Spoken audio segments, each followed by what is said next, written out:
Hello, and welcome back to today's episode of the Breadwinner Podcast. I'm your host, Caroline, and we are here to talk all things sourdough microbakery business.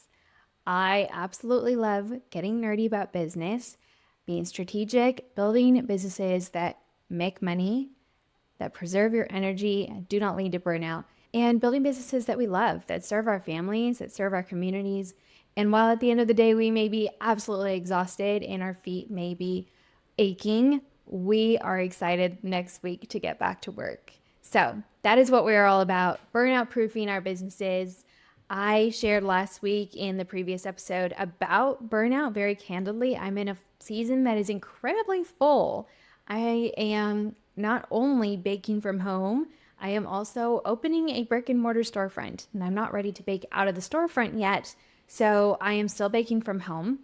My husband and I homeschool our kids. My husband was traveling. He was out of town for 2 weeks last month.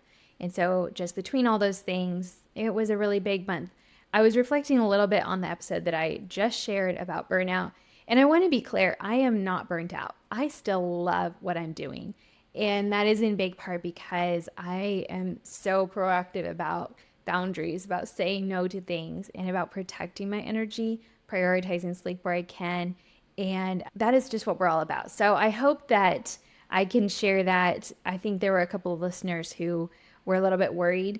My intention wasn't to say I am burnt out or I am getting burnt out, but rather to say this is a really full season. This is pulling back the curtain on the reality that I'm not immune just because I talk about being anti-burnout.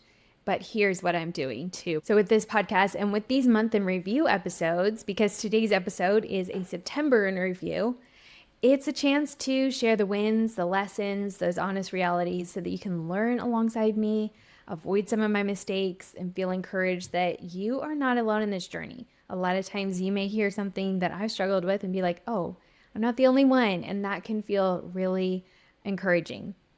So it feels like we just recapped August. I don't know how we're already here in our September in review episode, but since it's the first episode of the month, let's jump into September.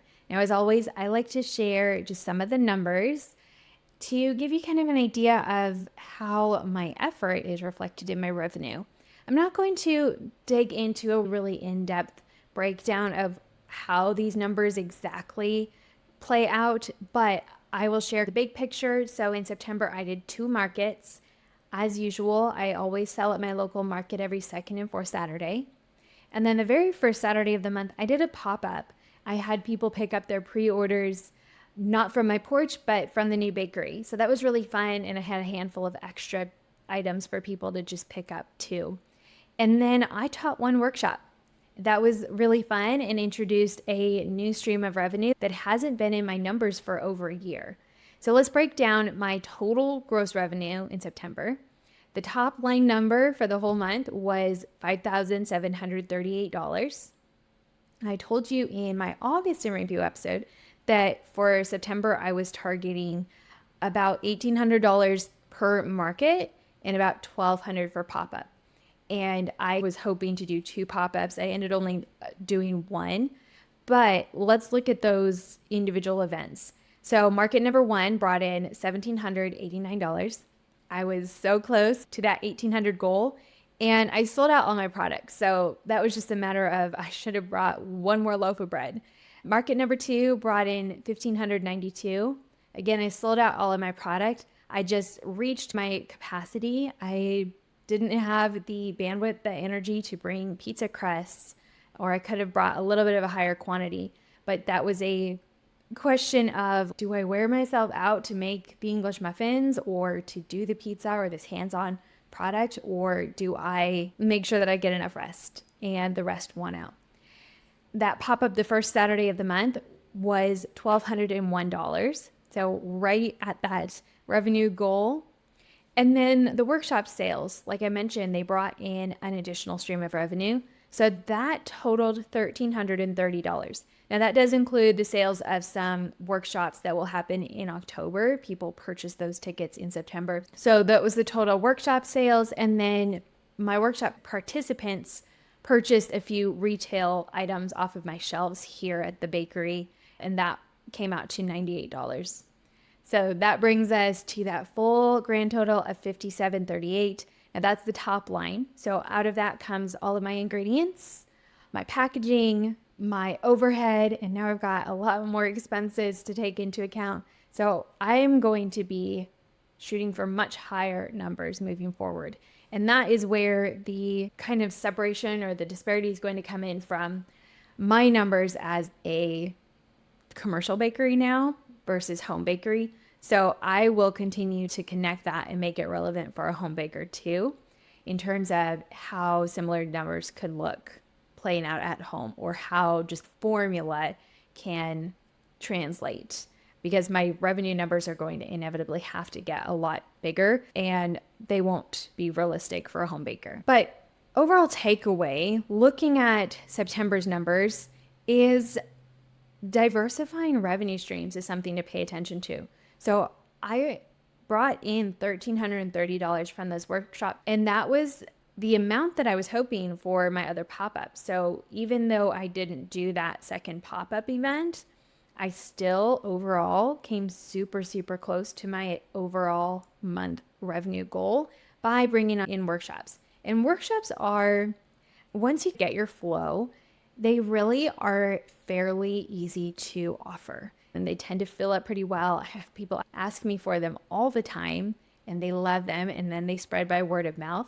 So just adding that one workshop really changed the overall number significantly. That will be an addition to my revenue numbers moving forward. I will have usually 2 workshops every month. In the month of October, I have 2 to 3 that I will be offering.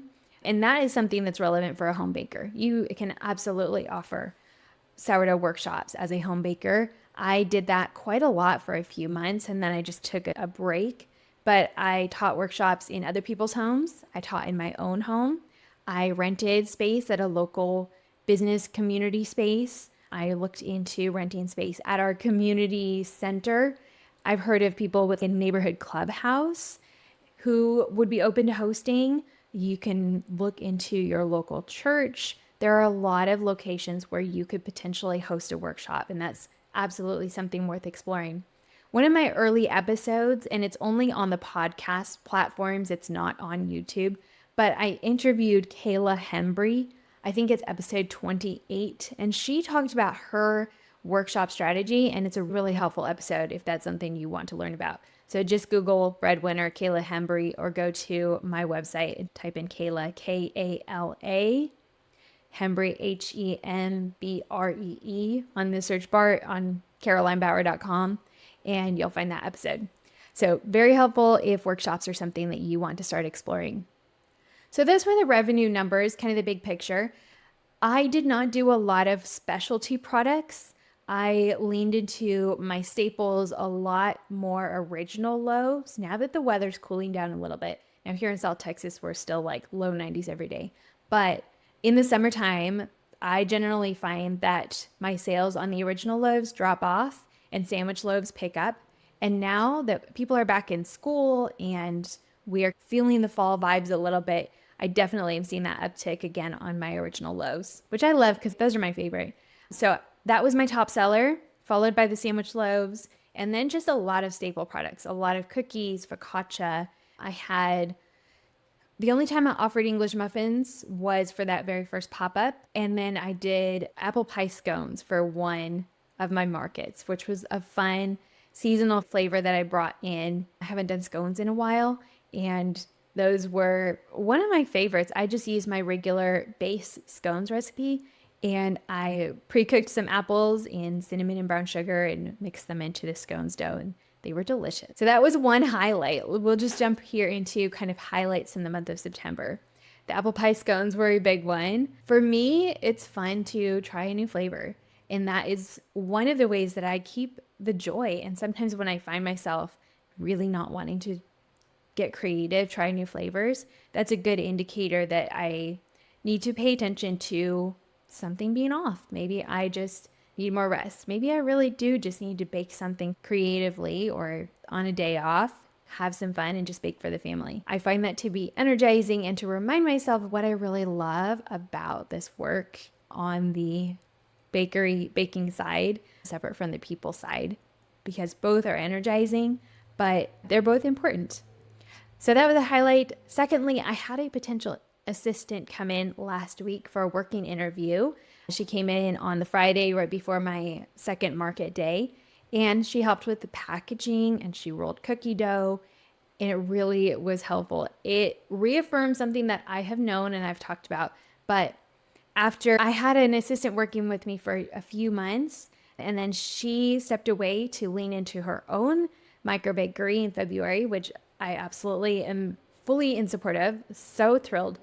But I have not rehired, and I should have rehired right away. But it was one of those things where I just felt like I was too busy and I should have not muscled through, but rather brought in help, because just even those 3 hours on Friday with the packaging and the cookie dough, it was so helpful. I was able to sleep a full 7 hours before that market, which doesn't always happen.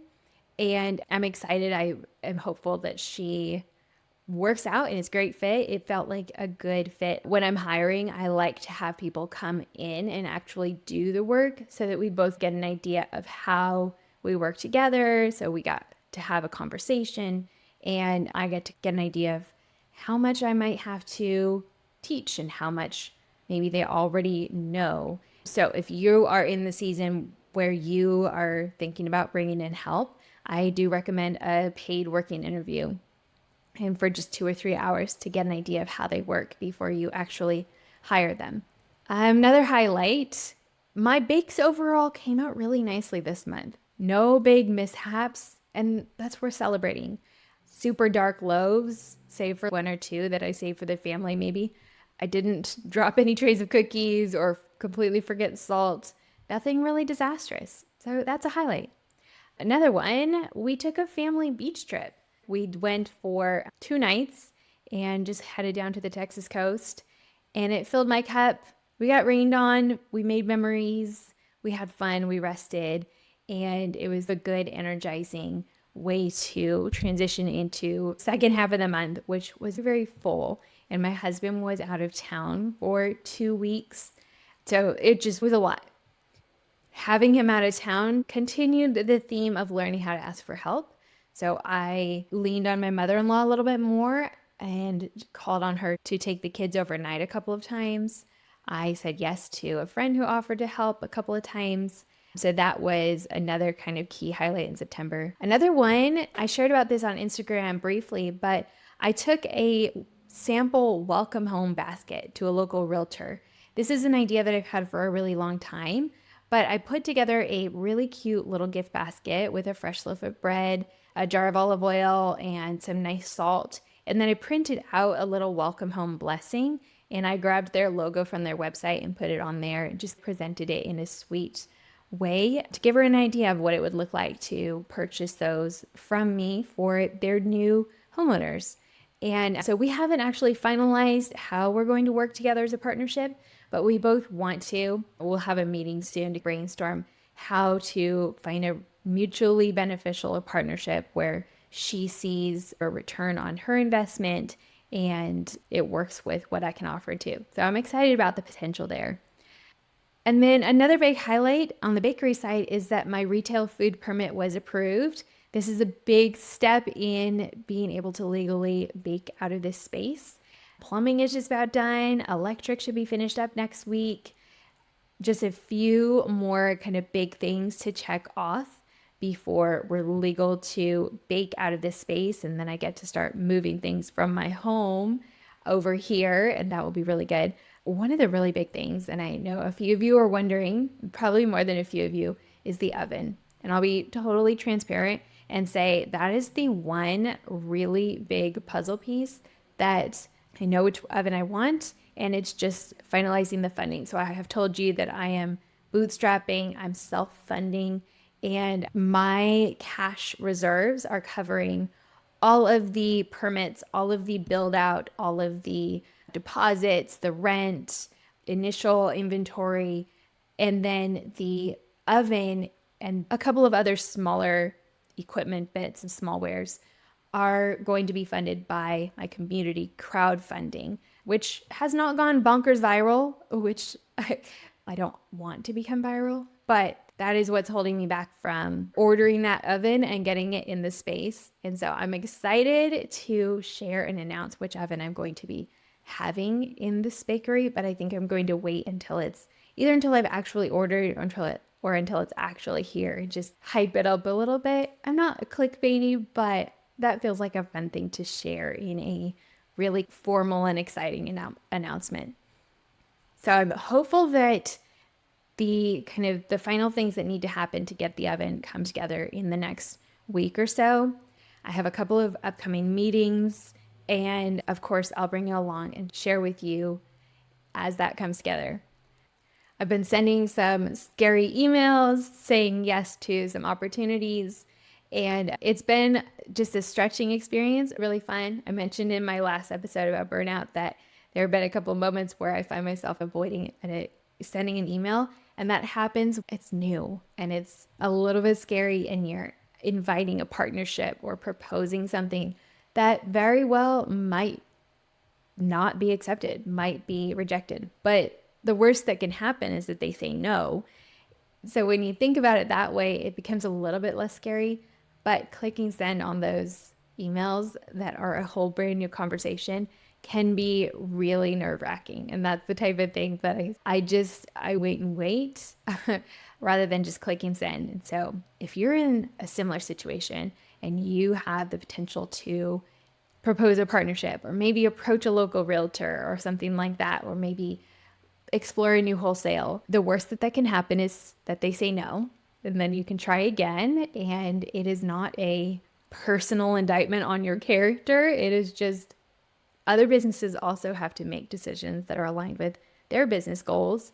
And it's all part of the learning. So if you also find yourself avoiding those scary emails, I will be your cheerleader and say, you can do it. Bring in someone to hold you accountable, text a friend and say, hey, I need to send this email this week, or today, can you follow up with me and make sure I actually did it? A friend did that for me this week, and that was what I needed because she said, did you send the email? And I said, no, not yet, but I'll do it. And so I followed up and sent her the text once I had done it. And just having that little fire under me, that was what I needed to actually follow through on it. Now, in these month in review episodes, I always like to ask what worked, what didn't, and then look ahead at the next month. So the highlights are what worked well. The other thing that I would add to the list is when adding extra items or like seasonal flavors onto my menu, I only did one at a time in September. I didn't add 3 or 4 or 5 different seasonal flavors, even though that can be so tempting and fun. I just knew that I didn't have the bandwidth to do that. And so one seasonal item at a time kept things manageable. It kept it exciting for my customers because they came for that one that I announced. So simplify where you can, where it makes sense. Fewer flavors and intentional seasonal specials really can create extra demand without adding chaos. Okay, and let's talk just a little bit about what didn't work so well. Certainly, I have already shared this in the last episode and in this one, but trying to do everything myself has been wearing me out. It's been a little bit of a recurring theme, but it's humbling, and I keep learning. Maybe one time I will really learn that I need to ask for help and that people do want to help. As I mentioned in the last episode, and I think I've alluded to it in this one of the recurring themes for September was trying to do everything myself and wearing myself out. I did a lot of the manual work here in the bakery. I hung and painted wings. I've never done that before. And I did a lot of the wallpaper. I did quite a lot of painting. I put together some huge IKEA shelves. It was a lot and it was really fun. But those are things that I could potentially have hired out. And I could have used that energy for other things. And so last week, talking to my business coach, she was like, maybe you didn't need to just muscle through it. Maybe you can bring in some help. And that was a little bit hard to hear for some reason because I tend to just be a muscle through type of person. But I needed to hear it. I certainly did. And it has been top of mind. Another thing in September that I found didn't really work great was scheduling a Wednesday daytime workshop during a market week. So usually my dough days are on Wednesdays and Thursdays for markets. I spread it out just to keep the schedule working better. So having that daytime workshop on Wednesday left prepping all of my dough on Thursday and then doing some of it even on Friday. Generally on Friday, I try to have everything prepped and not have to be actually making more product on Friday. So I was doing like my granola and my crackers on Friday, when usually I try to have those done even on Tuesday or Wednesday. So I just noticed that didn't feel good. We won't try to overlap those again. So just be mindful of your calendar, know how much realistically you can fit in, and pay attention to those market rhythms and scheduling in a way that makes sense around those.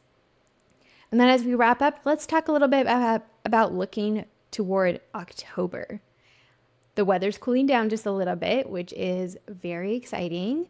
I got a text today from a local pumpkin patch who wants to purchase a bunch of muffins from me and offer them in their concession. And since we can finally say yes to wholesale here in Texas, that was a yes for me. Muffins are fairly easy to prep ahead, and so that will be an additional revenue, and I'm just excited about it. I haven't done any wholesale yet, and this will be a fun first experience. So I will share about how that goes and how we set up the terms in next month's month in review episode. So in October, of course, I have 2 markets on the calendar. People have been asking me a lot whether I will continue at the markets when I open the bakery, and the plan is definitely through the end of this year. And then I'll check in and see how is the capacity feeling, how am I doing staffing wise, can we bake for a market plus our walk-in customers at the bakery, and just make the decision based on that. But for the rest of the year, I'll be doing the markets as well as retail hours here in the bakery. I also have 3 workshops scheduled. 2 of them are filling up. 1 of them has not yet. And if it doesn't fill, I'll just go ahead and cancel it, and that's okay. Or I might switch it over to just a beginner 101 workshop because those tend to fill faster. The workshop that's not filling was a special request from someone. She wanted me to teach how to make the sourdough shaped pumpkins. And I thought that sounded really fun, but no one has purchased those tickets, including the person who made that special request, which is something to be mindful of when you do have those special requests of how much is this actually going to be wanted. It might sound really fun, but sticking with what I know works, like the basic beginner sourdough classes, is probably the best option, especially right now when I haven't actually had anyone go through a themed class. Having people go through my beginner classes first so they can share about it and build trust before adding in some more niche theme bread-based classes. I feel okay about pivoting, canceling if that workshop doesn't fill up, and I give you the grace and permission if you need to hear that to do the same thing. I'm not taking it personally. That one's not filling up. I think it just maybe doesn't feel compelling and people would just rather come to one of my basic or intermediate classes instead. So I will lean into those for now. All right, so to wrap up, put a bow on it. September was a really good month. It taught me a lot. I definitely was worn out at the end of it, but a lot of exciting milestones, a lot coming together at the new bakery space, and I am thrilled and just so excited about it. Thankful for the reminder about the power of help, and excited for October. It's looking like another full month, but with a little more intention and structure and support. So if you're listening in, I hope this encourages you to pay attention to your numbers, know what your revenue goals are, and have a plan to get there. Simplify what you're offering. Less can be more. Lean into partnerships. Explore what it could look like to work with someone local, whether it's a realtor or a pumpkin patch or just another local business where you can form a mutually beneficial partnership. And then, probably most importantly, ask for help sooner than you think you need it. Even if it's just asking a young girl to come in and sit with your toddlers for an hour or two while you get a few things done. There is so much power in asking for help, and I'm preaching to the choir, but I hope you learn from me and are a little more proactive than I've been. So I hope this September behind the scenes has been helpful and encouraging and gives you an idea of, if you are just getting started in your bakery, what a whole lot of hard work can lead to. And if you are further along, I would love to hear kind of what your takeaways were and what you are looking forward to as well. I am always so thankful for you taking the time to tune in, to listen, and to share with your friends too. If you haven't already shared or subscribed to the show, make sure you do that so you don't miss an episode. They drop every Thursday, and I will be back soon in a week with a new episode. But until then, happy baking.